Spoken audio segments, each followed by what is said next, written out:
જોહાર દર્શકો, તમે જોઈ રહ્યા છો ડિસિઝન ન્યૂઝ ગુજરાતી। નર્મદા જિલ્લાના દેડિયાપાડા તાલુકાના સાબુટી ગામ પંચાયતના રેલવા ગામમાં આજે અમે ઊભા છે, જે ગામમાં સરકાર દ્વારા કરોડો રૂપિયાના ખર્ચે તાપી નદીનું પાણી નર્મદા જિલ્લામાં પહોંચાડવામાં આવ્યું છે। જે યોજનાનો હેતુ હતો કે ઘરે ઘરે નળમાં પાણી મળે મહિલાઓને, જે સરકારનો હેતુ હતો, પણ અહીંયાના લોકલ અધિકારીઓ અને વહીવટીતંત્ર દ્વારા પૂરેપૂરું કામ નહીં કરવામાં આવ્યું કે એને સફળ બનાવવા માટે વહીવટીતંત્ર દ્વારા મેનેજમેન્ટમાં ડિસ્ટર્બ કરાય છે। પરંતુ અહીંયાની વરલી વાસ્તવિકતા તમને બતાવવાના પ્રયત્ન કરીશું। અહીંયા મહિલાઓ આજે જે 50 થી 60 વર્ષની દાદી દાદાઓ છે, જે પણ ડોલથી પાણી ભરીને ઘરે લઈ જવા મજબૂર બન્યા છે। ઘરે ઘરે નળ તો મુકાઈ ગયા છે, પણ જેમને પાણી ભરવા માટે બીજા ફળિયામાં મિની જલધારા હોય તે જગ્યાએ જવું પડે છે, અને અમુક મિની જલધારા એવી છે જ્યાં પાણી પણ નથી આવતા। તો પાણીની ખૂબ મોટી સમસ્યા છે। તો આ ગામ લોકોના પ્રશ્ન છે, જે તાપીથી પાણી લાવવામાં આવ્યું છે, સરકાર દ્વારા લાવવામાં આવ્યું છે, એ પાણી સમયસર સવાર સાંજ લોકોને મળે એવી લોકોની આશા છે, જેથી કરીને આ વિસ્તારના આદિવાસી સમાજના જે લોકો છે, જે આ પશુપાલન સાથે જોડાયેલા છે, ડેરી ઉદ્યોગમાં પણ જોડાયેલા છે, એક એક ઘરોમાં 5 થી 10 પશુઓ છે, તેમના માટે પીવાનું પાણી પુષ્કળ પ્રમાણમાં જોઈતું હોય છે। જે પાણી પણ ડોલથી અને ડેગડાઓથી લઈને આજે પુરુષો પણ પાણી ભરવા મજબૂર બન્યા છે। કશે રોજગારી માટે બહાર જાય છે, ત્યાંથી ખેતરોમાંથી બહાર આવે છે, ત્યાર પછી 5 થી 6 વાગ્યાના ગાળામાં પાણી ભરે છે। આ વિસ્તારમાં આ પાણીની આટલી મોટી સમસ્યા છે। આવનારો સમય ઉનાળાનો સમય આવી રહેલો છે। આજે માર્ચ મહિનો ચાલી રહેલો છે, જે 3 મહિના આ ગામના લોકો કેવી રીતના વિતાવશે એ તો આ ગામના લોકો જ આ દર્દની કહાની જોઈ શકશે। અમે આજે આ ગામમાં આવ્યા છે, તો આ વહીવટીતંત્રને અમારા માધ્યમથી પહોંચાડવાના પ્રયત્ન કરીશું કે પછી આ ગામની સોલ્યુશન થશે કે શું। તમારા ગામમાં પણ પાણી નહીં આવતું હોય તો કોમેન્ટમાં જરૂરથી લખજો, અમારી ટીમ તમારા ગામની પણ મુલાકાત લેશે। હું છું દિનેશ વસાવા, નર્મદા।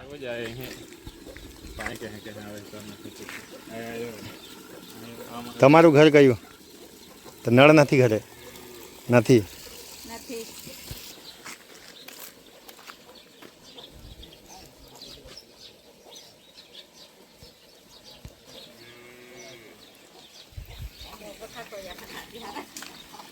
એટલે નળ મૂક્યા છે પણ પાણી નથી આવતું, બરાબર। તો અહીંયાથી ડોલથી જ લઈ જાઓ ખેતરથી આવીને, બરાબર। આ બધા ઘરોમાં આ રીતના જે ડોલથી લઈ જાવ છે, બરાબર છે।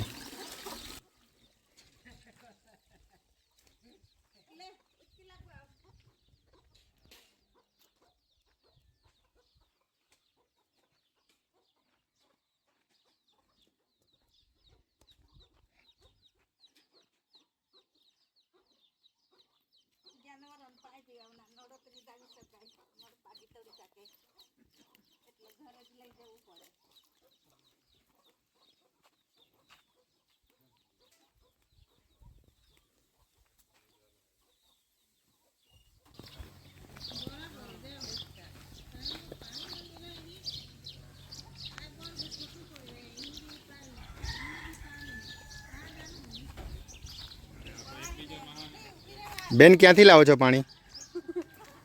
નામ છે શું? એન્જેલિના।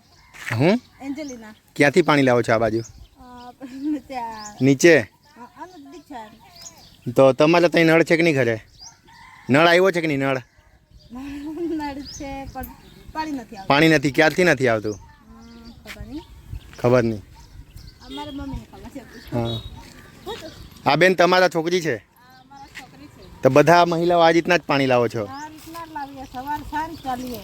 તો નળ મૂકેલા છે તમારા ઘરે? અમારા ઘરે નળ છે પણ તે તો પાણી નહીં આવતું, તો શું કામના? બરાબર। નળ તમે પણ પાણી જ ભરવા જાઓ છો? બરાબર।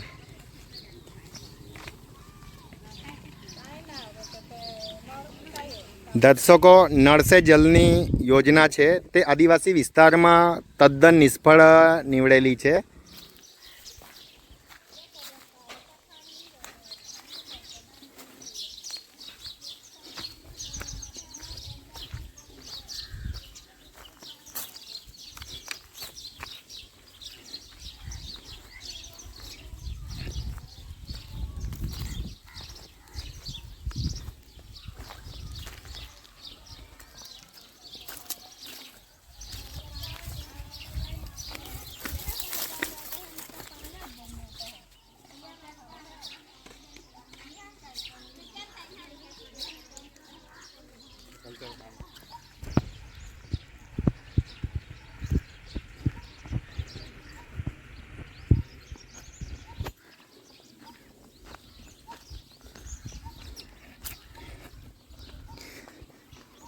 દાદી કેટલાક ઘર હશે આ વિસ્તારમાં, આ ફળિયામાં?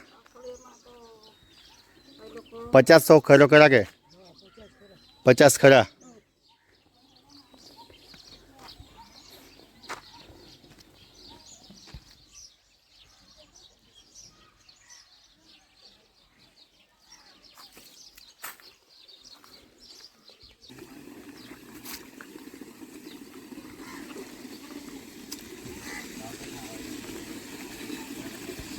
ખાલી ફ્રૂટ પર આવી જાય.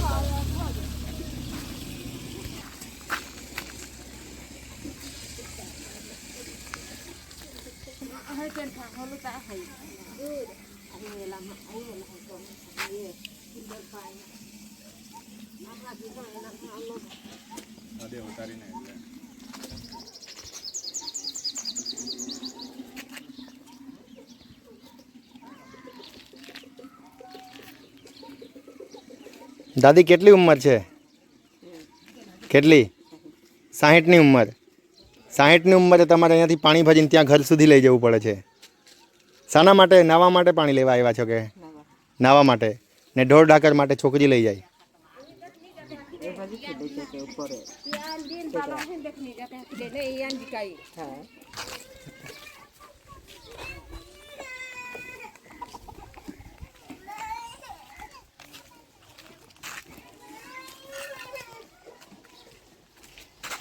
શું નામ છે તમારું? ગુરજીભાઈ કે વસાવા. અને અહીંયા તમારા રેલવા ગામમાં પાણીની કઈ રીતના સમસ્યા છે? પાણીની એટલે નીચેની સમસ્યા તમને નથી ખબર, પણ આજે મારું ફળી ખરું ને, હા, તો આ બોર બંધ છે, પછી આ ટાંકી બંધ છે, પછી તાપીથી જે પાણી આવે છે એ પણ 2 મહિનાથી બંધ છે, બરાબર. અત્યારે સામે ટાંકી છે, આ ખાલી અડધો કલાક ચાલે છે. આટલામાં કોઈ જગ્યાએ સરકારી બોર નથી ને ખાનગી બોર તમને કરી દે. તો હજુ તો શિયાળાની પૂર્ણાહુતિ થાય છે, હવે ઉનાળો આવે છે, ત્યારે લોકો શું કરશે?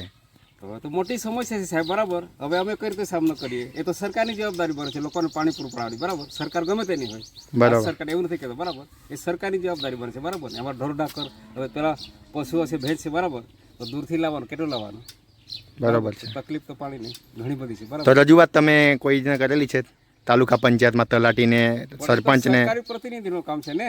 હા, એ જે કોઈ રજૂઆત કરેલી છે કોઈને? મેં તો સભ્યને કીધેલું કે છેલ્લે તાપીનું પાણી, બધા જ ગામમાં તાપીનું પાણી આવે છે. હા, હા, આવે જ છે. ફળિયામ નથી આવતું, બરાબર છે. આમના ઢોરો છે આ બધું. એટલે અહીંયા મિની જલધારા અને સરકારી પાણી માટે ઘણા બધા બોરો પણ કરેલા છે. ગામ લોકોનો આક્ષેપ છે કે બોર પોતાના કરી લીધા છે અને ઘરમાં કરી લે, એ વાત કેટલી સત્ય છે? એ છે ને 75% સાચી જ છે. એટલે થોડા ઘણા કઈ ઉદાસીનના છે તે લોકો આપે, બાકી બીજા તો કબજે કરે. બરાબર. બીજું કે પંચાયત દ્વારા જે મિની જલધારાઓ છે તે પંચાયત દ્વારા મીટર ફાળવવામાં આવ્યા છે કે નથી? જો એની તો સાહેબ મને પાકી માહિતી નથી, બરાબર. એટલે એના વિશે તો હું પેલો દોડાયો થાય નહીં કહી શકું, બરાબર છે. એની મારી પાસે માહિતી. તો તમારી શું માંગણી છે? અમારી માગણી છે હવે આ તો માર્ચ મહિનો, બરાબર. માર્ચ, એપ્રિલ, મે, જૂનમાં બી વરસાદ આવ્યો, ઠીક. આટલો લાંબો સમય અમારું નાવાનું, ધવાનું, આ ભેંસોને પાણી પીવડાવવાનું, અમારાથી કંઈ મહેમાન આવ્યો તો એનું પાણી ક્યાંથી લાવવાનું, બરાબર. બરાબર. અહીંયા તો કોઈ વ્યવસ્થા નથી આટલું પાણી, તો હવે મોટી સમસ્યા, બરાબર. નીચે 200-300 ફૂટથી લાવવું પડે. હા, ના છે, નીચેથી લાવવું પડે, બરાબર. હા, બીજા ફળિયામાં બી જવું પડે કોઈ વાર. તો હવે તમે આ સમસ્યા લેવા માટે જ આવ્યા છે, તો જ્યાં યોગ્ય જગ્યાએ અમારી જે વાતચીત છે, સમસ્યા ના, અમે રજૂઆત કરીશું. શું નામ તમારું કીધું? ગુરજીભાઈ કે વસાવા. ઓકે, રેલવા ગામથી. રેલવા ગામથી. ઓકે. ડિસિઝન ન્યૂઝના બીજા વિડીયો જોવા માટે ચેનલ સબસ્ક્રાઇબ કરો અને બેલ આઇકન બટન પર જઈ ક્લિક કરો. સ્વતંત્ર અને આઝાદ પત્રકારત્વની મદદ કરવા નીચે આપેલા થેન્ક્સ બટન પર જઈ ક્લિક કરો. મદદની કિંમત નિશ્ચિત કરો અને ડિસિઝન ન્યૂઝની આ સફરમાં અમારા સાથી બનો.